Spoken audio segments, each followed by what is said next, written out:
एक शाम राजा अकबर अपने प्रिय बीरबल के साथ अपने शाही बगीचे की सैर के लिए निकले। वह बगीचा बहुत ही शानदार था।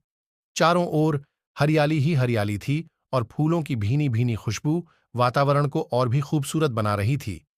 ऐसे में राजा को जाने क्या सूझा कि उन्होंने बीरबल से कहा, बीरबल, हमारा मन है कि इस हरे भरे बगीचे में हम हरे घोड्डे में बैठकर घूमें।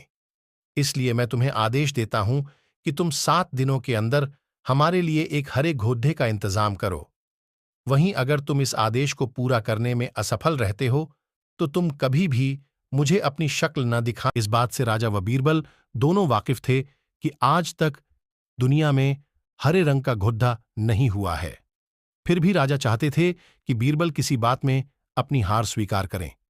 इसी कारण उन्होंने बीरबल को ऐसा आदेश दिया। मगर बीरबल भी बहुत चालाक थे। वो भली भांति जानते थे कि राजा उनसे क्या चाहते हैं। इसलिए वो भी घोड्डा ढूंढने का बहाना बनाकर 7 दिनों तक इधर उधर घूमते रहे। 8वें दिन बीरबल दरबार में राजा के सामने पहुंचे और बोले, महाराज, आपकी आज्ञा के अनुसार मैंने आपके लिए हरे घोड्डे का इंतजाम कर लिया है, मगर उसके मालिक की 2 शर्तें हैं।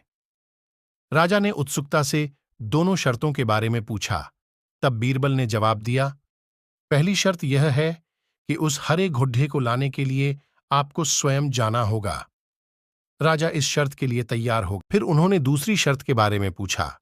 तब बीरबल ने कहा, घोड्डे के मालिक की दूसरी शर्त यह है कि आपको घोड्डा लेने जाने के लिए सप्ताह के 7 दिन के अलावा कोई और दिन चुनना होगा।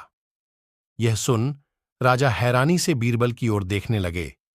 तब बीरबल ने बड्डी सहजता से जवाब दिया, महाराज, घोड्डे का मालिक कहता है कि हरे रंग के खास घोड्डे को लाने के लिए उसकी यह खास शर्तें तो माननी ही होंगी। राजा अकबर बीरबल की यह चतुराई भरी बात सुनकर खुश हो गए और मान गए कि बीरबल से उसकी हार मनवाना वाकई में बहुत मुश्किल काम है। कहानी से सीख। ये कहानी हमें यह सिखाती है कि सही सूझबूझ और समझदारी के साथ नामुमकिन लगने वाले काम को भी आसानी से किया जा सकता है।